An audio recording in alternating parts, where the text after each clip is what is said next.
Labrīt, labdien, labvakar, lai arī kurā vietā un laikā klausies vai skaties šo podcastu. Man, Kārlim Menziņam, ir prieks būt kopā ar tevi un tavās austiņās.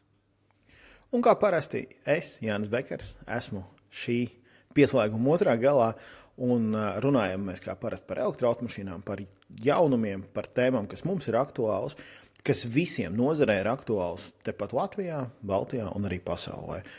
Un šoreiz mēs sākam ar, es teiktu, svinīgu ziņu, ko ļoti daudz ir gaidījuši jau ilgi. Bet pirms mēs pie tās pieķeramies, ieliec īkšķīti vai plusiņu vai piesako mums, kā nu kurā platformā tas ir pareizāk jādara. Paši ziniet, kā tas ir pareizāk. Ierakstiet kādu komentāru, ja esat noklausījušies iepriekšējās epizodes, par tām varētu parunāt. Arī šīs epizodes beigās es aicināšu darīt to pašu, jo mums ir īstenībā ļoti daudz foršas ziņas šoreiz. Un varbūt tās pat epizodes beigās būs maza odziņa tieši pēdējās 3 minūtēs. Tā kā šī bija motivācija noklausīties līdz beigām, bet es gribētu sākt ar tiem svētkiem. Tas atkal ir noticis, vai tas atkal tūlīt notiks, ko visi ir gaidījuši, ko mums ir prasījuši. Kāro, es nezinu, man gribas teikt. Jau sen turu un čurikus jau sen, cik saspiest viss tas ir. Būtībā tagad ir februāris. Augustā sāka parādīties jautājumi par šo. Tā kā es domāju, Kāro, kāda atbilde. Gan tu, gan es uz šo jautājumu esam atbildējuši. Es nepārspīlēšu 100 reižu. Ja? Ne tikai no privātpersonām, ne tikai no mūsu draugiem, ne tikai no radiem, bet arī no valsts sektora, pat godīgi sakot, ir bijuši šādi jautājumi. Tāpēc ir prieks, ka ir tagad vismaz skaidrs, kā varētu izskatīties jaunais atbalsts. Ir iesniegts tas pat nav jaunais atbalsts, tas ir vienkārši vecais atbalsts ar piešprici. Ir iesniegts uz izskatīšanu. Tātad par ko mēs runājam? Atbalstu iedzīvotājiem, elektroauto, jeb vidē draudzīgu auto iegādēji. Pašlaik ministrijas piedāvājums ir bijis tāds, ka ir 40 miljoni tiek iedalīti šai programmai atkal. Varbūt sāksim par katru no posmiem, par šo mēs parunāsim vispār kopumā vairāk šo tēmu, tā ir aktuāla tēma. Kāro, kā tu domā, 40 miljoni, ko iedalīs, cik ilgi tas pietiks? Es pats uztaisīju to rakstu, kas ir tagad nopublicēts, uzlādēts jau vairākas dienas, un kamēr šī epizode būs palaidusies, visdrīzāk jau kā nedēļu vecs tas raksts būs. Tā kā manas aplēses ir, ka 40 miljoni pietiks aptuveni gadam. Tu esi tik ļoti optimistisks, ja? Es skatos uz to, ka ir tā otra daļa, ko mēs bieži vien aizmirstam, ka no nākamā gada ir paredzēts šis sociālais līzings. Un tad daļa no tiem, kas gribēs šajā programmā ielikt iekšā, viņi varētu pāriet uz to programmu. Ok. Man prognozes bija drusku, ka tas būs drusku ilgāk, ka es teiktu tu pie 1,5–2 gadiem. Kāru, mums ar tevi, mēs neteiksim, ir kāds tas, uz ko mēs parasti sadaram, kas ir tas... Veselīgs ierūdzes dzēriens. Veselīgs, jā, ar tā teikt, Latviju pamatziņas dzēriens, par ko mēs mēdzam ar Kārli sadarēt. Ir bijušas 2 šīs derības, tas ir bijis par konkrētu automašīnu tirgošanas rezultātiem Latvijā. Vienas es esmu zaudējis, viens Kārlis zaudēja.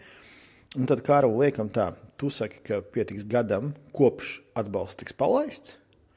Un es saku... Gads ar mazu astīti, bet ne 1,5 gads.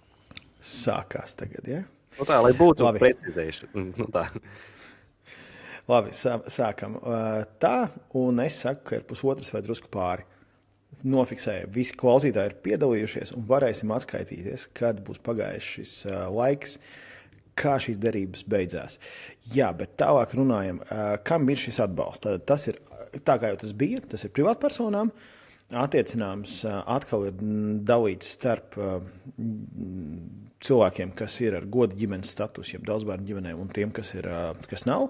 Ir atšķirības, atkal ir sadalījums, tātad runājam, un kas ir svarīgi, par ko ļoti, ļoti daudz mums pārdzīvo. Arī mēs, ja tā pilnīgi atklāti pārdzīvojam, bet, diemžēl, politika ir mākslu balansēt starp visiem. Un šis ir bijis politisks jautājums, ka palika iekšā arī hibrīdi lādējamie. Nu, precīzāk, tie, kas tiešām var lādēties, nevis tie pašuzlādes brīnumiņi, kas būtībā mūsdienās ir jebkura mašīna, vai tu vari Māri vieglo automašīnu nopirkt, kura nav hibrīds. Man liekas, tas ir ļoti specifisks. Paprasa mūsu kolēģim, viņš teiks, ka ir rumāņu zīmols, kuram ir, kur var ar gāzi dabūt. Kāds tur hibrīds, tur ir tas ir gāzes hibrīds, Nē, tur ir LPG, tur ir rītīgi gāzīt, tur ir iekšdedze. Ja mēs runājam vienkārši, kas ir hibrīds, ka hibrīds ir divu sistēmu tā kā salāgošana, līdz ar to, labi, akumulotoru hibrīds, es domāju, bet, labi, es zinu, kāds tev ir grāts un pie kā tu piesējies. Paldies, Kārl, kā atgādini. Te ir runa par to, ka, paliek šie lādējumie hibrīdi, un tā labā ziņa varbūt ir tāda, ka atbilstoši jaunajiem normatīviem šīs automašīnas nāk ar Euro 6 bis standartu, un pašlaik jaunajām automašīnām hibrīdiem drusku ir mainījies uzskaita par to, cik CO2 viņiem ir patēriņš. Līdz ar to patiesībā daudz mazāk tās tās hibrīda automašīnas šeit kvalificēsies. Skatīsimies, kāda būs tā realitāte, cik daudz šos hibrīdus pirks, jo labā ziņa arī ir tāda, ka no daudziem šiem hibrīdu pircējiem jau ir izskanējusi tas ziņa uz āru, ka labākais būtu pirkt elektroauto, jo reāli saprot, ka elektroauto tie, kas viņus tiešām plāno lādēt, nevis kas nopirk, jo ir atlaide, ka tas strādā forši, jo viņi dzīvo pašlaik nopērkot, labu lādējamu hibrīdu pašlaik. Tu esi tur, kur mēs bijām ar elektroautomašīnām 10 gadus atpakaļ aptuveni. Jā. O tagad, ja tu neņēmi to pašu dārgāko elektroauto tā laikā, bet jā. Bet ir, manuprāt, ļoti arī būtiska tehniskā precizēšana priekš tiem, kas kvalificējas, kādas automašīnas kvalificējas. Viens ļoti minimāls precizējums ir par to, ka kvalificējas arī ūdeņraža auto uz šo atbalstu.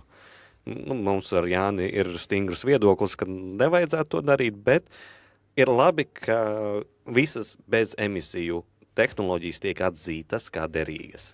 Es varbūt tās argumentēju, ja būtu kāds masu produkcijā saspiestā gaisa, tad arī to varbūt tās vajadzētu jau sākt likt iekšā, bet labi, nav tāda, es te vienkārši filozofēju. Un vēl cita lieta ir, ka joprojām atbalsta arī lietotajiem elektroauto, un tur ir tagad jau tehniskās prasības ne tik daudz, cik ka obligāti jābūt spējīgam nobraukt pēc papīra oriģinālajā dokumentā. Tur bija 150 km laikam. Jā. Tad tagad ir arī pret vecumu un nobraukumu prasības, ka nedrīkst būt vecāks par 7 gadiem un nedrīkst būt nobraucis vairāk kā 150 000 kilometrus. Kas ir, es teiktu, daudziem tāds bāts, tie 150 000 kilometru varētu man iegraust, bet no otras puses, ja valsts tev iedod naudu par vienkārši tāpatās, būtībā par zilām acīm, vai, pārsvarā latviešu zilās acis, bet ne visiem, bet būtībā par to, ka tev ir, ka tu esi, tad viņi kaut ko arī prasa no tevis atpakaļ. Kad viens ir tas, ka tu nobrauks to kilometrus, bet otrs šajā gadījumā ir tas, ka tu nepirksi pēdējos elpas vilcējus, nevedīsi viņus uz Latviju, jo Latvijai nevajag, tas valsts uzstādījums, ka nevajag būt šrotam. Jā, te ir ļoti svarīgi, kāpēc tika izvēlēti šie 7 gadi un 150 000. Es drusku šajā sarunā esmu piedalījies arī. Tā vēlme bija tāda, ka lai tādā kopējā bildē ar vislielāko iespējamību, kad nopērci šo automašīnu, tev vēl ir akumulātora garantija. Jo tā doma ir tāda, ja neveiksmīgi tiek nopirkta automašīna un tiešām šis akumulators ir nobeidzies, tad ražotājiem būs pienākums viņu salabot, atjaunot. Tas ir viens. Otra lieta, tiešām ir runa par šiem šrotiem. Es jau redzu te vairākos kanālos, kas nav tieši mūsējie, bet kas ir saistīti ar kādu citu lielais, kā mēs iepriekšējā podkāstā runājām, šis fanboju apjoms vienam zīmolam ir. Tie tur uzreiz sāka cepties, ka nevarēs vecos Model S nopirkt par viszemākajām cenām. Bet ir jāsaprot, ka nevajag tos Norvēģijas lētos modeļus pirkt. Nevajag to darīt, lūdzu, cilvēki. Tā problēma, ar ko saskarās ar tehniskajām lietām, šie ļoti nobrauktie Norvēģi, ne jau velti viņi maksā tos 10 vai maz 11 tūkstošus. Šī ir tomēr relatīvi premiālais lielais auto, kas ir bijis, jo vienmēr ir jāatcerās viens, tas pats ir ar e-troniem, tas pats vēlāk būs ar kaut kādiem EQE, EQS, ka ja jūs pērkat premiālu auto, kurš maksā lētu, jo viņš vienkārši ir vecs jau, relatīvi, tad jums tāpat paliek šī premiāla auto problēmas, jeb uzturēšana, un šī uzturēšana ir ellīgi dārga. EQS remonti, es gribēju teikt, e-trona remonti ir dārgi, to mēs zinām. Un viņiem viens motors ir, viņiem tur ir 2 motori, un abi var vienlaikus noklāties. Vai arī viens noklājas, un pēc brīža otrs noklājas. Diemžēl Model S aizmugurējie motori arī mirs nost, viņus dabūt nevar. Viņi maksā kosmosu, ja viņus var dabūt. Tā kā valsts drusciņi, tas ir tāpat kā teikt, ka šausmas, ka valsts man ierobežo, piedodiet, bet, ja jūs nesaprotat, arī valsts jūs ierobežo to, ka ir jāpiesprādzējās. Jo, ja to pats cilvēks nesaprot, tad valsts pasaka, klausies, tev būs sots, jo tu nepiesprādzēsies, jo mēs par tevi parūpējāmies. Valsts negrib nodarboties ar pēc tam šī automašīna, kas tiks nopirkta, kurai kaut kas noklāsies un viņa mētāsies servisā pie sētas. Valsts negrib nodarboties ar to, ka būs jāpiedzen šis atbalsts.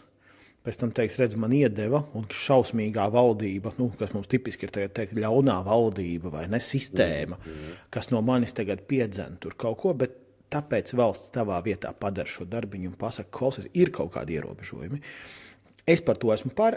Es zinu, ka saprātīgie tirgotāji ar par to ir par, kuriem varbūt būtu interese tieši būt pret, jo es, redzēju vienā no čatiem tieši, ka viens no tirgotājiem te ļoti ceļ, ka jāraksta ir daudz iebildumi un jo vairāk, jo labāk un tādā garā, kas ir viņa tiešā interese.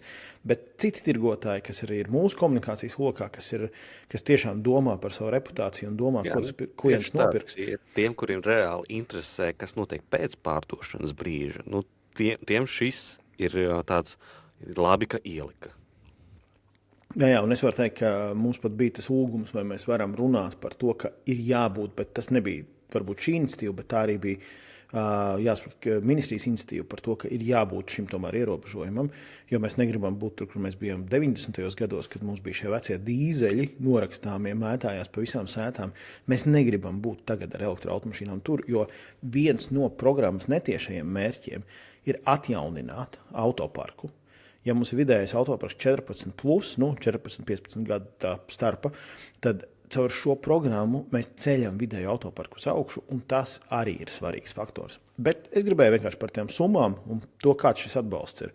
Savādāk es te emocionāli aiziešu aizstāvot lietu, kurai es ticu. Mēs pusstundu mierīgi nopļāpāt par tādiem sīkumiņiem. Bet, summas bišķiņ samazinājās no 4500 uz 4000 par jaunu elektroauto iegādi, lietotam no 350 uz 3000 eiro.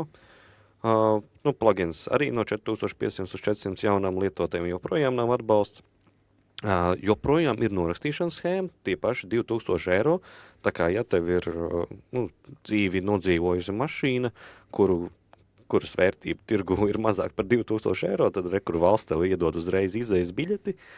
Un tā kombinācijā šādi vien jau var arī par jaunu, dabūt 6000 eiro no valsts.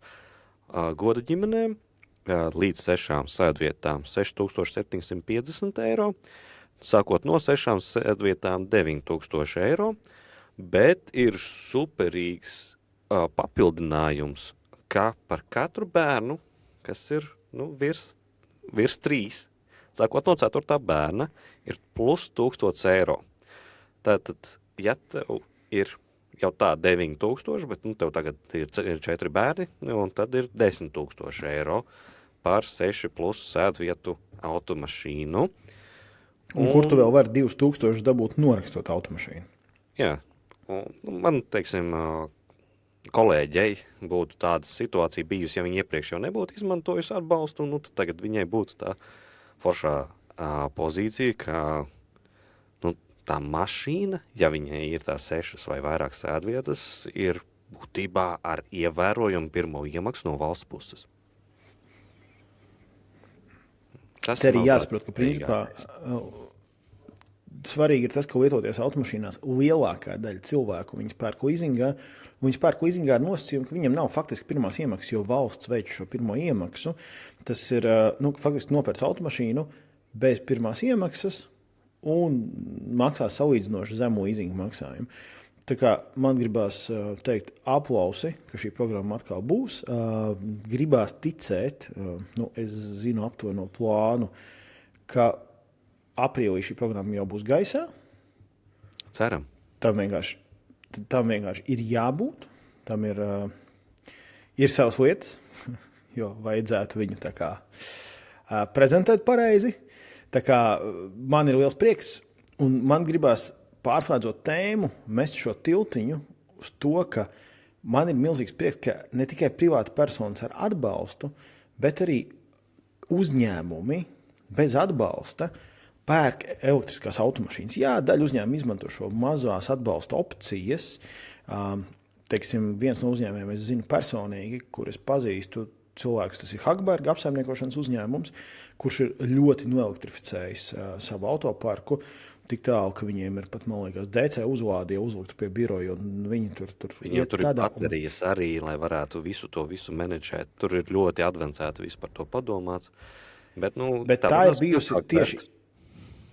Bet tā ir bijusi tieši īpašnieka vēlme, un tas ir tas, par ko mēs iepriekš esam runājuši, kas motivē uzņēmumus pāriet uz elektriskiem transportiem. Tas ir īpašnieks, kuram bija pirmā automašīna elektriskā, es atceros, viņš ir ID3, Ivars brauca, un tad viņš tālāk jau to nesa tālāk tajā uzņēmuma kultūrā.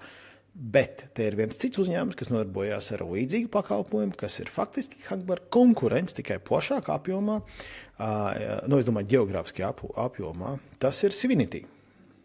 Jā, un Sivinity izziņojuši, ka viņi gatavojas tagad pirkt 350 elektroauto priekš savām vajadzībām, uzņēmumu vajadzībām Latvijā un Lietuvā. Es nezinu, kāds būs precīzais sadalījums, bet viņi to arī darīs divos pakāpienos. Vispirms laikam 150 auto un 200 pēc tam. Pirmajā 150 auto. Tātad attiecīgi tas būs viens no lielākajiem elektrisko automašīnu turētājiem abās valstīs. Šis, man liekas, ir tāds ievērojami labi, un tas ir tāds foršs nozares attīstības posms kaut kādā brīdī. Jā, un man ļoti patīk Sivinity valdes priekšsēdētāja Deividas Jaka komentārs, ka mūsu pieeja ilgspējai ir ļoti vienkārša. Ja vēlamies veidot zaļu un viedu pilsētu, mums jāsāk ar savu ikdienas praksi. Un mobilitāte ir viena no jomām, kur pārmaiņas ir redzamas ātri. Un šis ir tas, ko es esmu vienmēr argumentējis pret vai par, kad runa ir starp tā nosacīt zaļajiem cilvēkiem, ka, kāpēc mājas nesiltināt, kāpēc šo finansējumu nenovirzīt mājas siltināšanai un tā tālāk. Vajag novirzīt, un viss ir pareizi, bet lielākais efekts eiro pret CO2 ir tieši mobilitātē. Tu aizvieto vienu salīdzinošu vecu, vai īstenībā pat ne vecu, vienkārši jaunu arī tas pats attieksies. Iekšdedzes pret elektroauto, eiro pret CO2 attiecība ir ievērojami lielāka nekā nosiltināta ēku. Jā, tiešā ietekme ir milzīga liela patiesībā, ja mēs skatāmies, un tas arī ir tas pats galvenais. Un turpinot pie ļoti labajām un visiem mums 18 minūte 50 sekunde, man tu visāk rādījās reconnecting, man ir skaņa iet, es paskatījos, kas man notiek ar internetu ātrumu, jo tu man sāki bišķiņ digitalizēties, un kopš tā laika to man iet reconnecting. Rāvs sviests kaut kāds no internetu. Man rāds vispārējais. Tu man redzi, ja? Jā, es tev redzu, dzirdu, nekādas aizķeršanās, tu esi normālā kvalitātē. Jo man iet imbolīts, un man skaņa ir, un man ir reconnecting tava bilde. Labi, 18 minūtes varam. Jā, pa lielam 18:40 līdz 19:30. Cerams, ka tā bilde būs tālāk. Jā. Ir laba ziņa. Visi, arī jautājums, Kārlis, starp citu, tāpat kā ar pirmo, cik reizes šis ir kaut kur figurējis mūsu komunikāciju kanālos, par kuriem man gribās atgādināt, WhatsApp grupu lielā, Facebook grupa un Discords. Vienmēr aicinām pievienoties Discordam, viskvalitatīvākās sarunas, atbildes uz jautājumiem, dalīšanās ar pieredzi par automašīnām, par uzlādi, par remontiem. Parunājam arī ne par elektroautomašīnām, parunājam par visu ko citu, kas ir forši. Un, ja nezināt, kā tikt līdz mūsu Discordam, tad ejam uz uzlādāts LV, no datora labajā pusē un telefona lejā. Būs šī Discorda logo, tāds zils, un rakstīts pievienojies Latvijas elektroauto Discorda fórumam. Visi aicinātu turieni. Un ir viens uzlādes tīkls, kurš jau Latvijā ir sen, kādus gadus divus, bet neviens pie viņa varēs lādēties. Iekārts ļoti sen, un viena uzlādes iekārta publiski pieejama, bez maksas, bez ierobežojumiem, jau ir bijusi labu laiku pieejama. Šeit mēs runājam par mazumtirdzniecības veikalu ķēdi Lidl, kas beidzot palaida 16. februārī savu uzlādes tīklu pieejamu. Visas šīs 50 kW uzlādes stacijas visā Latvijā, kur ir Lidl veikali, tagad ir ar uzlādi. Labi, es tagad teicu visos veikalos, visā Latvijā, bet es neesmu pārliecināts par to, bet 99,5% esmu pārliecināts, ka visur ir uzlādes iespēja. Un jā, tas ir izdarīts sadarbībā ar Ignitis, un mans pirmais komentārs, ko es ieraudzīju zem bildes, bija Lidlitis. Man tas tā iesēdās smadzenēs iekšā, ka es vairs nevaru to dabūt ārā. Lidl un Ignitis un sadarbībā tagad ir pieejams šis ļoti ievērības cienīgais uzlādes tīkls Latvijā, un cena ir ļoti arī kārdinoša. 27 centi par lēnu uzlādi, jeb AC līdz 22 kW, un 33 centi par kilovatstundu pie ātrās uzlādes, kas šajā gadījumā ir no 45 līdz 60 kW atšķirībā no vietas. Diemžēl, kas mani apbēdina, ir, es paskatījos, arī šīs cenas, ka Ignitis tā loģika strādājot ar mobilī, ko visu mēs izmantojam, faktiski, lai organizētu visas savas uzlādes, ir tā, ka mobilī Ignitis ir 2 centi dārgāks. Tas, laikam, ir vienīgais operators Latvijā, kuram tā tas ir. Man liekas, ka pārējiem tā tiešās aplikācijas cena ir tāda pati, kāda ir arī mobilī. Ignitis aicina jūs visus par šo padomāt. Es saprotu, ka iespējams jums tur kaut kāda komisija jāsamaksā vai kaut kas tāds, bet tas ir forši. Mobilī ir mūsu pašu produkts un mums visiem gribās viņu lietot un patīk.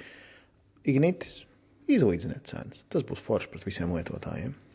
Es saprotu viņu motivāciju ne gluži par komisijas dēļ. Tas ir drīzāk par klientu iegūšanu. Un tad viņi iegūstot tavu e-pastu, var tev aizsūtīt, jo tu esi piekritis marketingam.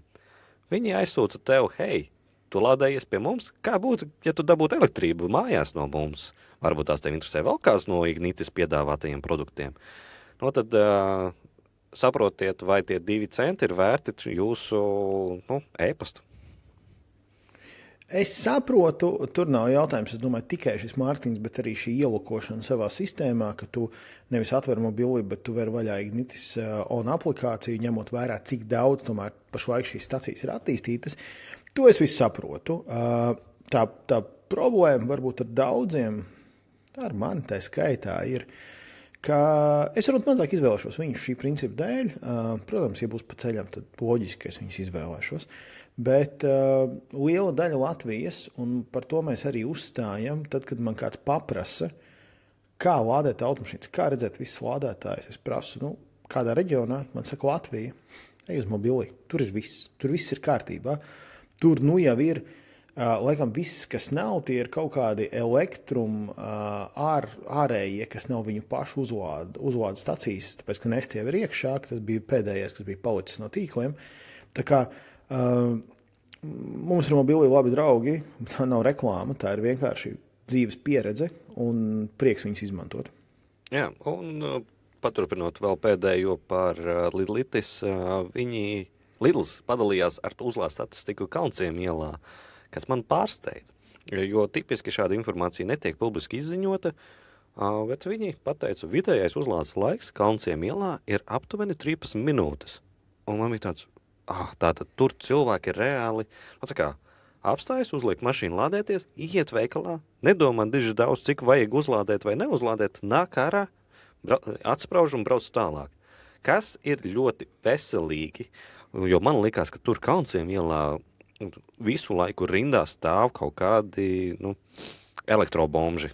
Tāds ir viens no terminiem, kas klejo apkārt šādos apstākļos. Vienkārši patstāvīgi lādējas visu laiku tur, jo tur ir bezmaksas.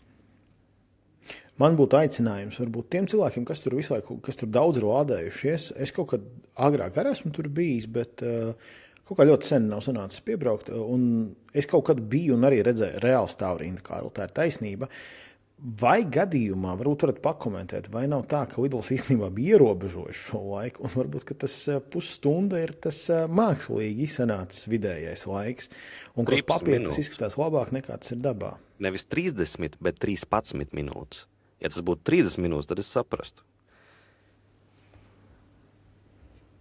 Ok, un tad vēl ir jautājums, vai tur nav kaut kāds errors ar to, ka pa nakti viņi nestrādā, ka viņi dala kaut kādu kopēju. Ne, es nezinu, bet mana pārliecība ir, ka realitātē cilvēki tur stāv ilgi. Jo nevelti tur stāv rinda vienmēr. Tā, cik vienmēr, bet to mēs dzirdam komunikācijā, un es laikam 1 vai 2 reizes esmu tur bijis, un es redzu, ka viens lādējas, un otrs ar cilvēku mašīnā reāli tur gaida. Tā kā visdrīzāk cilvēks stāv rindā, bet pieņemsim, ka tie cipari ir pareizi. Jā. Bet man gribās uz citu vēl vienu foršu ziņu, ļoti foršu ziņu. Pāriet, kas mums ir saraksts nākamā. Mums ir saraksts, protams.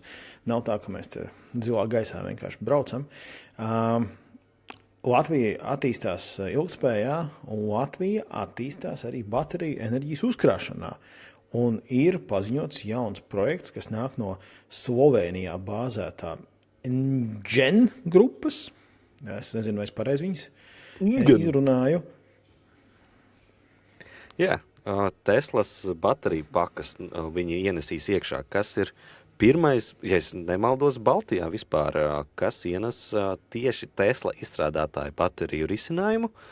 Te ir runāts 100 megavatu jauda, 200 megavatu stundu uzkrāšanas iespēja. Tas tiks darīts Grobiņas pagastā, tur jau pie esošā vēja parka ļoti ērti tas viss sanāk. Un šāds projekts tiešām ir milzīgs un nozīmīgs solis Latvijai. Jau tā pamazām aizvien vairāk bateriju projekti parādās Latvijā, un šis ir tāds tīri dēļ nosaukuma, kāda tehnoloģija tiek lietota iekšā, vērts pieminēt. Un nevelti arī LIA, Latvijas Investīciju un attīstības aģentūra, šo izlaida kā atsevišķu presrelīzi, un tas tika palaists plašsaziņu līdzekļos no LIA puses, lai pievērstu uzmanību, ka attīstība ļoti strauji notiek arī šajā jautājumā. Un, kas nav mazāk svarīgi, 0 valsts līdzfinansējums, tas viss ir privāts līdzfinansējums. Man gribās pieminēt vēl vienu lietu, ko šis dos. Es absolūti domājot par sevi, tā tīri personīgi. Man ir pieslēgums elektrības ar biržu, un ir skaidrs, protams, ka viņi uzkrās šo elektrību, lai tirgotu tad, kad biržā cena ir visaugstākā. Tas ir tā kā loģiski. Un balansēs nedaudz tīklu līdz ar to ārā. Un dēļ tā, ka šis balansēs šo elektrības piedāvājumu, tad šie augstie pīķi tomēr biržā sāks samazināties un kritīsies uz leju tajos brīžos, par ko man vienkārši ir milzīgs prieks. Jā, tas pagarina to periodu, kurā, teiksim, vasarā mums brīvdienās ir 0 elektrības cena, pašas elektrības cena ļoti bieži, un tagad varēs būt ne tikai pa dienu šī 0 elektrības cena, bet jau iestumties vakarā, aizvien vēlāk un vēlāk vakarā. Un par to runājot, ir apkopots 2025. gada statistika no sadales tīkla par to, kā Latvijā ir attīstījies gan saules, gan bateriju, gan citu veidu pieslēgumi Latvijā. Un tas lielais virsraksts, kādu es izdomāju, varat, protams, to izlasīt uzlādēts LV, saule negaida atļauju. 2025. gada dati rāda, kā saules paneļi jau ir pārrakstījuši Latvijas elektrības tirgus noteikumus. Tas, protams, nedaudz tendenciozi, bet es gribēju speciāli pievērst cilvēku uzmanību uz to, ka saule jau ir Latvijā ļoti spēcīga, kas mums iztrūkst ir vēl vējš Latvijā, un šīs baterijas, kas kļūst aizvien vairāk. Tāpēc man ir prieks arī to statistiski parādīt, ka tas vairs nav tikai daži atsevišķi projekti, bet tas jau ir nozīmīgi valsts mērogā, jo, teiksim, pašas saules ģenerācijas jaudas, kas ir pieslēgts sadales tīklam, ir jau vēl kaut kas, kas ir privāti ārpus sadales tīkla, un vēl kaut kas ir pieslēdzies pa tiešo augstsprieguma tīklam, kur sadales tīklam nav datu. Bet jauda kopējā ir krietni virs 600 megavatiem, kumulatīvi, protams. Un kopējais ražotājs skaits ir 26,7 tūkstoši. Tas vienkārši liekas priekš tādas valsts kā Latvija, un jau tagad fenomenāli.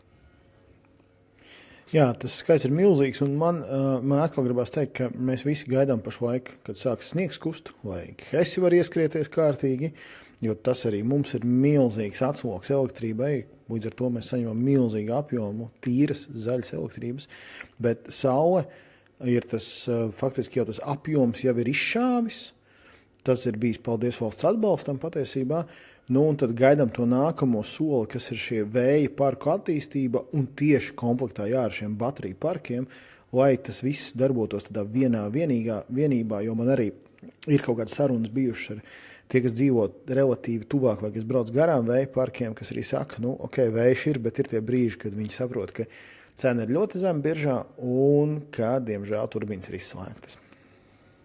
Jā, nu, tā, kad jau ir pārprodukcija, tad, protams, kāpēc jēga vēl turpināt ražot. Un sadales tīkls arī izlaiž tādu smuku bildīti, kā saule ražo Latvijā, saules paneļu saležoties elektroenerģijas apjoms sadales sistēmā pa mēnešiem.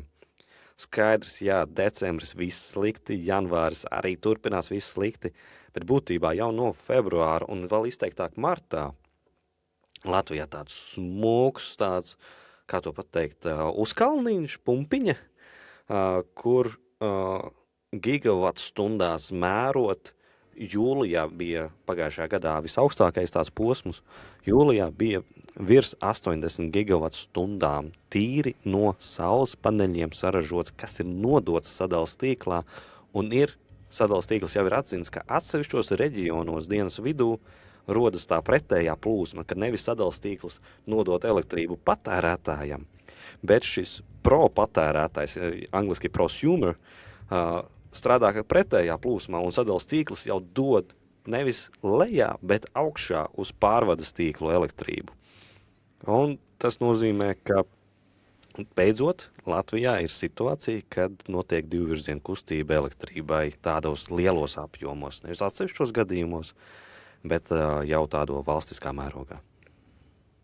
Zin kā, man ir tā viena lieta, ko es visu laiku atceros un pieminu, ir šis Anglijas scenārijs, kur Octopus kopā ar BYD, ar šiem mazajiem dolphin surfiņiem, uztaisīja super piedāvājumu, ka tev ir 299 laikam, poundu bija šī mašīna, tu viņu slēdz klāt gridam, pieslēgumam, un tev šī automašīna strādā kā tas balansieris, kas to cenu nodrošina gan tirgumu foršu, gan arī tīklu drusku atslogo, un es ļoti gaidu, ka kāds no mūsējiem kaut ko līdzīgi varētu uzsākt, jo man liekas, tas būtu tas modelis, kurā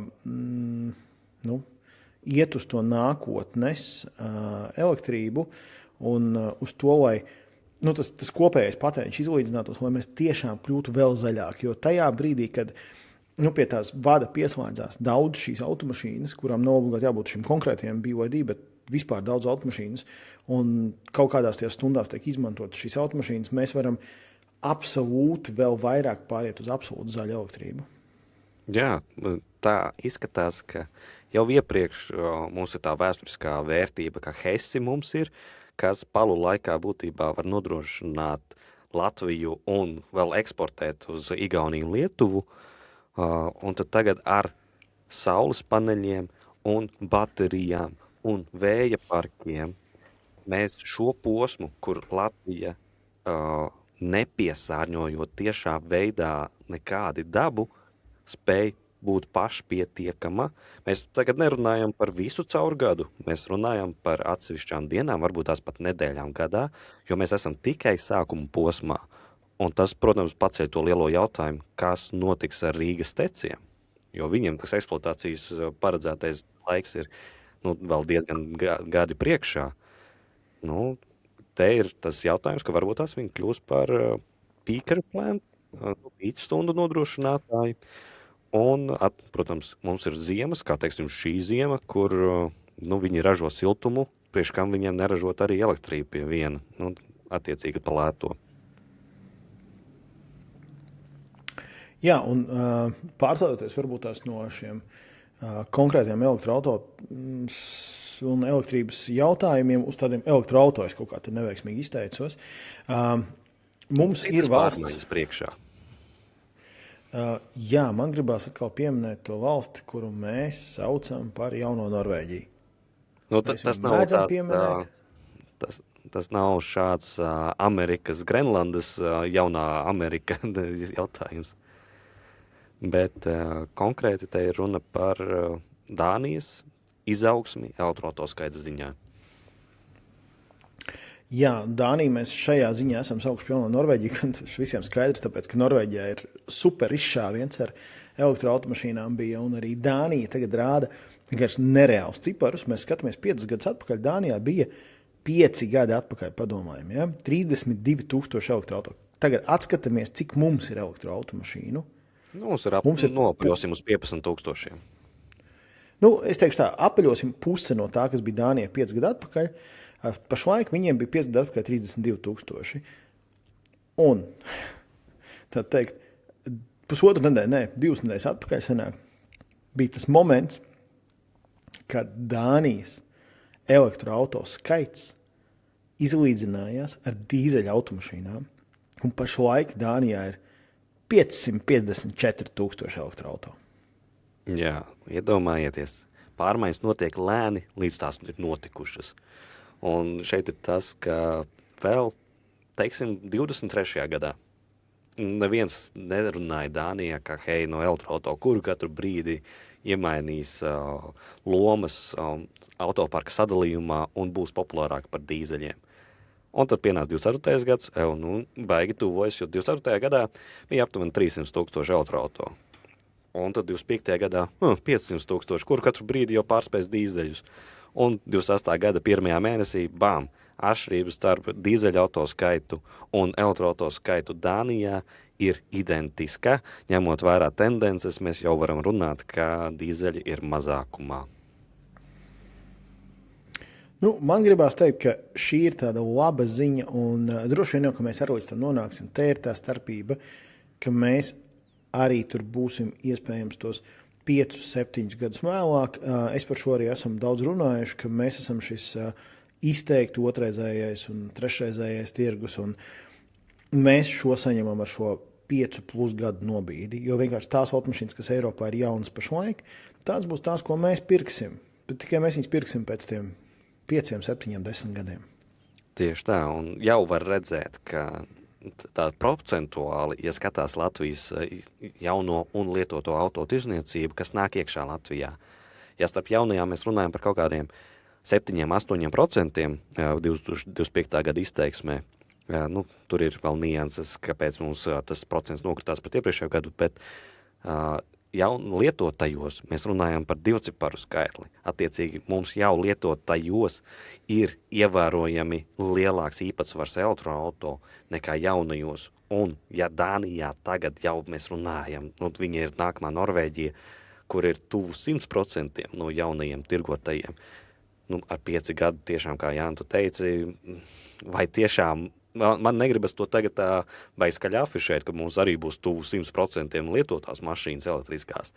Bet es sagaidu, ka tas īpatsvars būs ļoti, ļoti spēcīgs, un mēs par iekšdedzi runāsim jau mazākuma izteiksmē. Te ir tas jautājums, ka tas varbūt nebūs pēc 5 gadiem, jo atkal 5-gadīgās mašīnas arī Latvijā nav tipiskā automašīna. Mēs runājam droši vien, ka pēc tiem 10 gadiem, kad tiešām tas 10-gadīgās automašīnas, ko mēs vedīsim iekšā, vienkārši nebūs vairs iekšdedze, jo valstis, no kurām mēs vedīsim, tur vienkārši jaunas ir bijušas pirktas 90+% elektriskas. Tur vispār nebūs vairs jautājumu. Un tad, skatoties šo Dānijas labo piemēru, ir viena valsts, kur ir par Vācijas runāja, kas ir ļoti konservatīva un kas vienmēr ir bijusi konservatīva ar savām vērtībām, ar automašīnām, ar ar transporta veidu un šo lielo garo braukšanu, kur visi saka, ka, nu ne visi, ne, man gribās teikt piedod, bet liela daļa šo anti-elektroauto cilvēku, kur nāk uz mūsu Facebook un raksta, kas man pārsteidz, ka ko jūs tas elektroauto nekam nav derīgs un tā, bet viņš tērē to savu enerģiju, viņš lasa tos rakstus un viņš raksta tos komentārus un, lai tev veicās, mīļo cilvēki, tas, kurš tu to dari un daudz tādu jūs esat. Un vienmēr tas arguments ir, ka elektroauto nav derīgi, jo ar viņiem nevar braukt gāžu uz gābals, viņi nav derīgi pa šosei, viņi tikai pilsētai un nekam vairāk. Un tad paralēli, ja mēs padomājam par kārtīgu valsti, kurā ir šosejas un kurā viņas ir daudz, ir tikai viena valsts Eiropā, kas nāk galvā. Man liekas, tur nav jautājumu, vai ne? Nu, pirmais uzreiz ir Vācija, un kāds varētu argumentēt, ka Polija arī tur pielīdzinās. Bet jā, Vācija ir tā. Polija tikai tagad. Nē, nu, te ir runa par valsti, kurā ir bāņi un kurā ir lielas distances, kas ir milzīga, arī autoskaita ziņā. Nu, tad Vācija tagad strauji elektrificējas, un Polija tagad sāk arī uzņemt tempus. Attiecīgi šīs divas valstis ir ļoti liela daļa no Eiropas vispārējā tirgus. Jā, par Vāciju runājot, 2025. gads decembris statistika ir klāt. 35% no visām jaunajām mašīnām, kas tika reģistrētas Vācijā, bija pilnīgi elektriskas. 100% elektroauto. Nākamais tuvākais ar procentuālo skaitu bija hibrīdi. Nu, tas tipiski ir benzīna hibrīdi, kas bija ar 29%, tīra benzīna mašīna 25%, dīzeļa 11%, bet spraudņu hibrīdi 12%. Tā kā, ja mēs runājam tā no lādējumām mašīnām, es samuldējos, piedodiet, no lādējuma mašīnām ir 35%, tīri elektriskie 22%, tad cipari lielie man izlec priekšā. Tā kā jā, tīri elektriskie ir ļoti liela daļa, un lādējumie ir lielākais, tā teikt, kopējais pīrāgs. Jo, ja mēs skatāmies šo lādējumu automašīnu īpatsvaru, tad tā ir trešdaļa. Te gan jāsaka, vēlreiz tas ir kopā ar šiem spraudņu hibrīdiem. Tad, savukārt, dalot tos segmentos, tad varētu teikt tā, izlīdzinot šos ciparus. Benzīna automašīnas ir aptuveni tikpat daudz, cik vieglie hibrīdi, un tikpat daudz, cik elektroautomašīnas pilnībā. Un tad sāk palikt mazākumā šie spraudņu hibrīdi un šie dīzeļa automašīnas. Un tad vēl ir, protams, arī citi Vācijā, kas ir veseli 0,9%, kurā ir iekšā kaut kāda tur tie... Man gribās teikt... gāze, bet man jau gribās pieminēt to ūdeņraža uzvaru, kur mums te daži labi saka, ka tagad būs... Naftas gāze, ūdeņraža gāze, nu viss ir gāze. Jā, protams, bet tā ūdeņraža uzvara man drusciņi uzjautrina kaut kādos brīžos, tāpēc es mēģinu šo uzsvērt, piedodiet, man ir stingrs viedoklis. Jā, bet kas ir interesanti, ka Vācija, kur ir valsts ar tādu ļoti, ļoti stereotipisku, klasisku izpratni par lietām, par transportu, par šie lielie šosejas, autobāņu, maksimālais ātrums neierobežots vēl joprojām. Tad tas ir tāpat nav motivējis nepāriet uz elektroauto. Šis skan dīvaini, bet tāds ir tas mans formulējums. Un cilvēki mīļie, padomājiet plašāk tie, kuriem liekas vēl joprojām, ka tā elektroautomašīna derīga tikai pilsētai. Tā absolūti nav. Automašīna derīga jebkam. Un man šīs diskusijas ir dažādiem. Mēs varam runāt par kaut kādiem nišas scenārijiem, ka man vajag offroaderi, jo tur katru dienu braucu pa ļoti sliktiem ceļiem. Ok, jā, man ir maz ko tev piedāvāt. Bet, ja mēs skatāmies no tādas ikdienas lietošanas perspektīvas, lieliski parādās arī Vācijā, kuri modeļi ir top modeļi tirgošanas apjomā. ID7 numur 1 par visu 2025. gadu ar 34,5 tūkstošu pārdotām vienībām. Tam seko uzreiz ļoti tuvu ID3 ar 32 tūkstošu pārdotām vienībām, kas nozīmē, ka viens ir middle managements tagad saņēma visas savas foršās mašīnas, jo ID7 mums abiem ar Jāni īstenībā ļoti patika. Gan kā uzvedās, gan tā sērpozīcija, gan kā tas liek justies braucot. Varbūt tās, man personīgi pa garu tā mašīna, bet es saprotu tos cilvēkus, kas viņu izvēlas. ID3 daudz komfortablāks priekš manas ikdienas, stabila vērtība, super. Jau cik gadus ID3 ir tirgošanā? Man liekas, ka 7 gadus. Un joprojām topā. ID4 un ID5 seko, tātad Volkswagens 1, 2, 3 vieta ar 26,5 tūkstošu pārdotām vienībām. Kam seko Škoda Elroka, arī diezgan loģiski izvēle, 25,5 tūkstošu vienības. Kam seko Enyaqs, 25 tūkstošu pārdotas vienības. Tātad šie ir top 6 sastāv no Volkswagen Škodas, un turpinās ar BMW, turpinās ar Cupru, turpinās ar Mini, tad Cupra atkal, Audi. Būtībā Vācijā vācu elektroauto ir numur 1 izvēle. Te ir jāņem vērā, ka Vācijā vispār vācu automašīnas vienmēr ir vēsturiski bijušas numur 1, un arī mēs paskatāmies vēsturiskos šos pašus autotestus, ko ir taisījuši, tur autobilds, ADAC. Vienmēr viņi tāpat ir centušies parādīt, ka tā vācu automašīna ir labāka. Jā, viņi paņem kaut kādu citu leņķi, kurā izceļās tieši vācieši.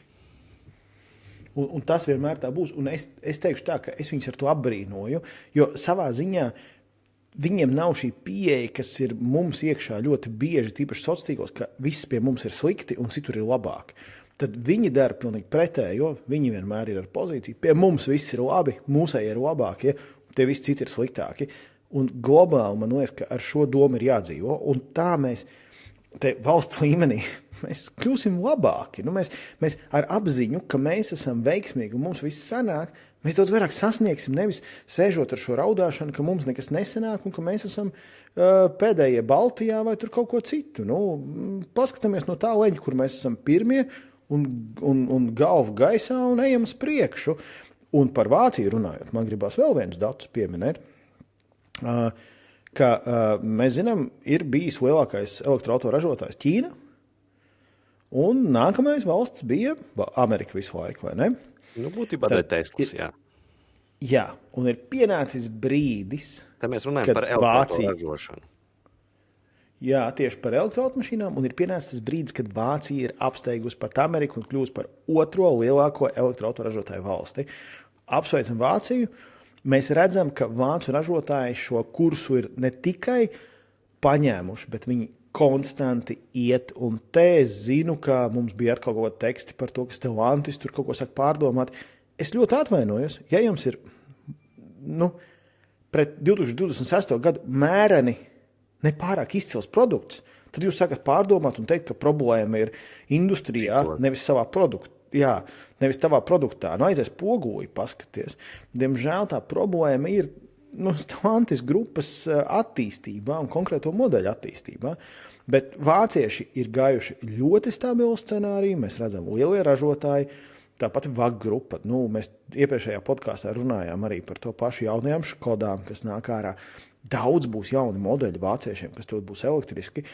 Man patīk tā sadarbība, tā pati VAG grupa tur ar Fordu sadarbojās. Tas viss ir tagad aizgājis tādā ļoti foršā veidā, ka tur tā nozara attīstās nenormāliem tempiem. Un es domāju, ka mēs pazīsim 26. gada rādītājs vēl pēc gada, un tie cipari būs kāpuši vēl kārtu augšā.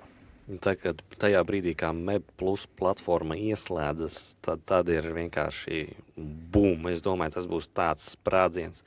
Ja galvenais, lai ražošanas līnijas tiek līdzi, jo ir cits aspekts, kas ir jāsaprot, ka tajā brīdī, kad nokrietas iekšzemes dzinējam pieprasījums pietiekami lielā līmenī, tā ražošanas līnija vairs nav rentabla, bet tajā pašā laikā elektroauto ražošanas apjomi vēl nav pietiekami augsti, un tad jebkurš uzņēmums noteikti tādās skrūvspīlēs, ka ir saspiest no divām pusēm. Viens vairs nav rentabls, otrs vēl nav rentabls.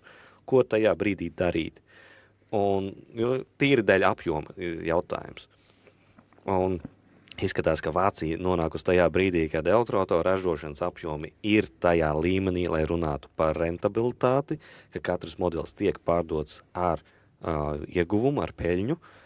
Un arī to parāda tīri Vācijas tas top 20, uz ko es tagad skatos.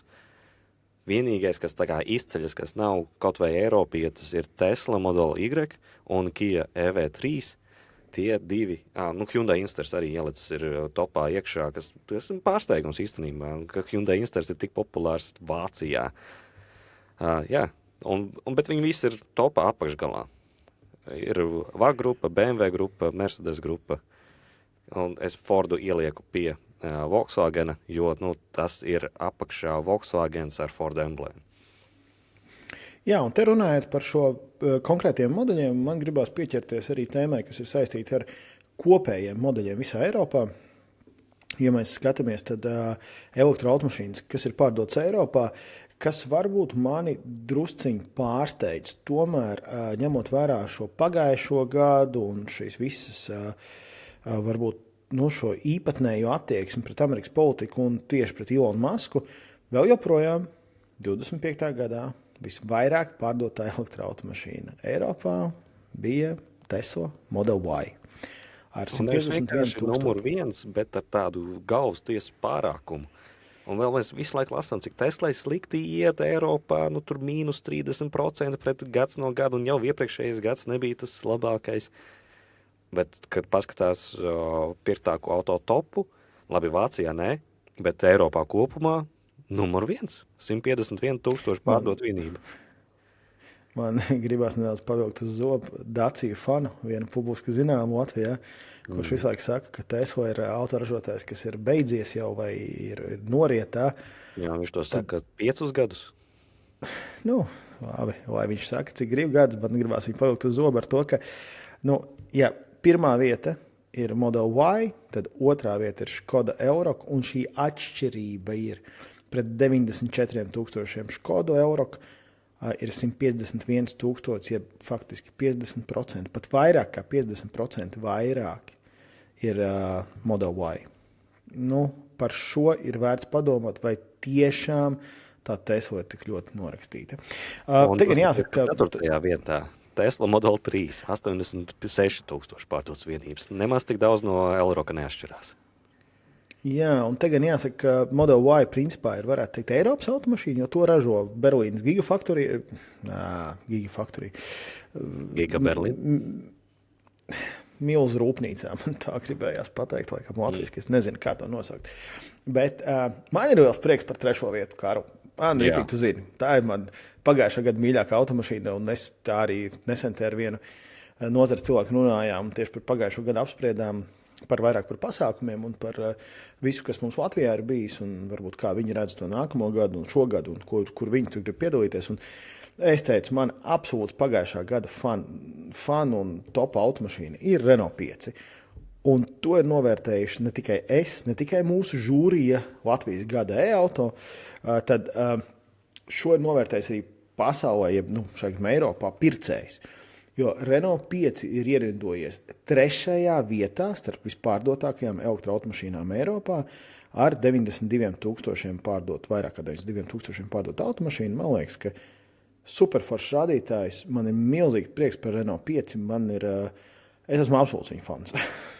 Jā, un skatoties to sarakstu, kas mums ir priekšā, tā ir mazākā automašīna no tā topa, no top 16 vietām. Tā ir vispār starp top 16 vienīgā tik mazā automašīna, jo nākamais mazākais laikam mums sanāk EX30, Volvo un, ko es te vēl manīju, ID3 varētu pielikt, tā kā viņš ir bišķi lielāks, bet nav crossovers, tā teikt. Jā, bet ID3 jau ir klases vairāk. Jā, tad varbūt neiedziļinoties ciparos, mēs izrunājam, kas vēl tālāk ir pārdevies. Tad, kā jau mēs minējam, Model Y, Elroq Škodas, tad Renault 5, tad jau tevis pieminētā Tesla Model 3, tad nāk secīgi Volkswagen grupas ID4, ID5, turpina Volkswagen grupa. ID4 un ID3, jā, tad turpina VAG grupas Škoda Enyaq un jau atkal tās pieminētais ID3, un tad beidzot parādās kaut es skatos tos rindā ciparus un uz augšu uz leju, es skatos arī uz pārdošanas ciparus, kā man tas. Jā.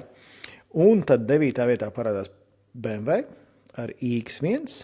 Domāju, ka šajā gadā ar BMW būs interesanti, jo es pieļauju, ka tas iX3 izšaus spēcīgi. Jā, te ir jautājums, kurā brīdī mēs sākam atskaites punktu, jo es dzirdēju par kaut kādām aizķeršanās problēmām ražošanas līnijā, bet joprojām viņi ir pārdoti vairāk kā gadu uz priekšu. Jā, man liekas, tas ir super. Tad mēs redzam Kiju Tajā EV3. vietā. Jā. Jā. Nu, un tad nāk vēlreiz VAG grupas Q4, jo Q4 Audi e-trons ir tāpat MEB platforma. Nu, un tad no Audi Q6, kas, manuprāt, arī ir izcils auto ar šo 800 voltu jauno arhitektūru PPE platformu, tas ir tikai 12. vietā. 13. vietā mums ir Volvo EX30, 4. vietā BMW i4, šis man drusku 14. vietā. Nu, kas tas man šodien ir? Man drusku pārsteidz BMW i4, tomēr ir gana augstu. Es biju gaidījis, ka nebūs 15. iekšā, bet vismaz 14. ir trāpījis. Pagājušajā gadā i4 bija ļoti spēcīgs atlaides. Es domāju, tas iedeva kārtīgu būstu. Jā, un tad nāk vēl viens, kā tu teiktu, VAG grupas auto, kurš nav VAG grupas. Šis ir Ford Explorers un Cupra Born ir 16. vietā. Mēs redzam kopumā to Eiropas skatījumu. Tad kas mums dominē? Mums dominē MEB platforma. Ja mēs skatāmies crossoveri. Dominē Teslas kā superselleri, jeb dižpārdokļi. Vēl joprojām, un nekas no tā nemainās. Ir tīpaši ņemot vērā šīs jaunās cenas pašlaik, kas ir ar šiem standarta modeļiem, gan Y, gan Model 3 un Kāru. Vispār mums ar tevi varbūt kaut kad būs jāparunā par šo standarta modeļa, to baumu, kura visdrīzāk jau vairs nav bauma, bet mums ir jāsagaida tas mirklis, kad to palaidīs, tad par to parunāsim, par šo gan Y, gan Model 3 standarta long range opciju. Tā, manuprāt, būs, tā tiešām varbūt drusku motivēs ņemt šo standartu, tāpēc, ka viņam būs šī lielais akumulators. Tur būs tas kaut kāds balans ar šo cenu, un jā, būs kaut kāds tev apgraizīts. Tev ir viņai, tev nav tur visas opcijas, bet tas, man liekas, būs ļoti labs piedāvājums. Un tajā brīdī, kad viņš būs Rīgā, oficiāli nopērkams pa labu līzingu, vienkārši ķerciet. Visi viņas pirkt. Bet nebūs baigot dižo domu. Protams, ir tādas domas, kas saistās ap Teslu, nevis par pašu Teslu, bet ap Teslu. Bet tas cena pret iegūto joprojām, šis tops parāda, cena pret ieguvumu ir Teslas pusē, par spīti tām, ka Tesla nedod atlaides lielajiem pircējiem, lielajiem flītiem, par spīti tām, ka nav salons kā klasiskais salons, kas Eiropai joprojām ir svarīgi, par spīti tam, ka visu, ko Ilons dara. Tie cipari būtu lielāki, ja Ilons darītu mazāk politiski. Bet, jā. Jā, un Karu, man tev ir ieteikums šoreiz ievērot laiku. Mēs varētu teikt, mēs esam pāri akadēmiskajai stundai, bet vēl neesam astronomiskajā stundā ar šo ziņu, cik labi ir rezultāti elektroautomašīnu tirgošanai Eiropā un kuri modeļi ir visvairāk pārdotiem. Mēs šo epizodu varētu arī noslēgt. Es gribētu atgādināt, mēs jau iepriekšējā podkāstu epizodē šo minējām. Nākamais mūsu Latvijas elektroauto meetups, jeb šis ikmēneša tikšanās, kas notiek katru mēnešu 1. ceturtdienā, šoreiz 5. martā būs pie ražotāja, kurš Latvijā ienācis ļoti spēcīgi un skaļi, pie BYD. BYD Skansas ielā, jaunais salons, apskatīsim salonu, parunāsim ar viņu cilvēkiem. Būs testbraucieni, būs interesantas sarunas. Vēlreiz varbūt tiem, kas mums paklausās un domā, oi, tur atnāks čaļi, runās par pretestībām, akumulatorā, kabeļos, tur nezinu, tur kaut kādus tur omus sāks mērīt ar saviem. Kāda eļas maiņa, kā arī beidz. Brendam ir joprojām eļļa. Labi, reduktori arī ir kaut kāda eļļa, kaut kādā brīdī jāmaina, bet es vairāk par to, ka tur domās, tur sāks mērīt, tur nezinu, cik omi, kur tur un tur šausmas, es neko nespatīšu. Tā absolūti nav. Mēs forši parunājam ļoti bieži ne par elektroautomašīnām, mēs parunājam par visu, ko citreiz pat par politiku parunājam. Mēģinam beigt to nedarīt, bet es domāju, ka šoreiz runāsim, jo ir runa par atbalstu atjaunošanu, un tas ir saistīts ar politiku, gribi vai negribi. Paprasīsim, varbūt kāds no Ķīnas vēstniecības gribēs atbraukt. Mums ir kontakts arī ar viņiem. Jāuzraksta viņiem, ka mums ir atkal pie viņu ražotāja kāda. Domāju, ka varbūt tas arī, ja viņi atbrauks, tad būs interesanti ar viņiem parunāties. Gaidam jūs visus tur, gaidam jūs visus mūsu visos online kanālos, kas ir WhatsApp, Facebook grupa, Discords sociālai tīkli neaizmirstam. Mēs sen neesam teikuši, ka mums ir daudz sociālai tīkli, visi pēc kārtas pa lielu ejiet un meklējiet. Paldies, ka mūs klausījāties, paldies, ka turpināt mūs klausīties. Lūdzu, lai citi cilvēki mūs ieraudzītu, ielieciet mums labu atzīmi vai pirkstiņu uz augšu, ierakstiet komentāru, ja ir iespējams tajā no kanāliem, kurā jūs klausāties mūsu podcastu. Mums ir milzīgs prieks katreiz jūs netieši satikt, milzīgs prieks redzēt kaut kādas atsauksmes. Man ir liels prieks tie, kas man pa taisno uzraksta, vai Kārlis, es zinu, Kārlim arī viņš man parasti padalās. Tie, kas viņam uzraksta kādu komentāru par mūsu podcastu, turpiniet mūs klausīties. Paldies, ka šo noklausījāties. Jā, cepums jums un tiekamies uzlādēs. Un tagad saņemsiet to mazo bonus, par kuru mēs sākumā runājām. Yeah! Uzlādēts rullē! Hey!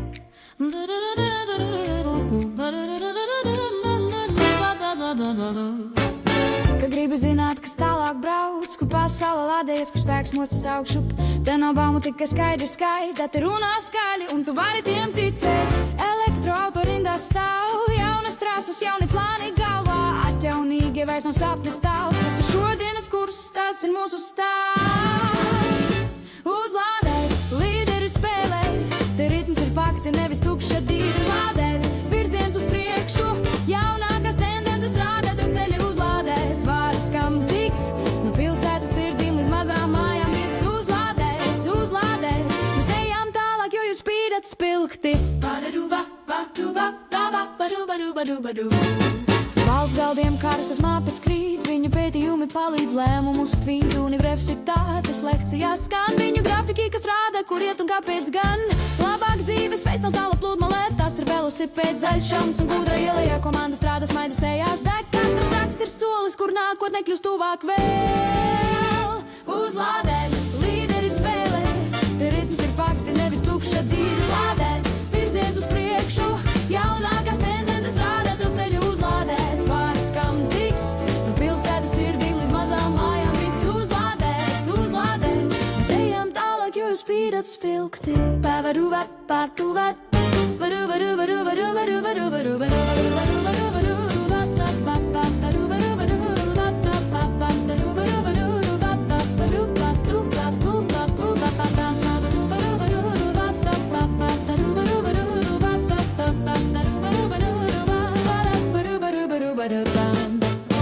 komanda dēļ, katrs ir spēks, viņi paceļies kā gaismu virs galvām, un tu redzi, tas strādā, tas strādā. Uzlādēts, līderis spēlē, te rīps ir fakti, te ir droša bilde. Uzlādēts, virziens uz priekšu, elektropasaulē atver tev ceļu. Uzlādēts, vārds, kam tiks, no valsts zālēm līdz auditorijām, viss uzlādēts, uzlādēts. Mēs ejam tālāk, jo jūs spīdat spilgti. Hey!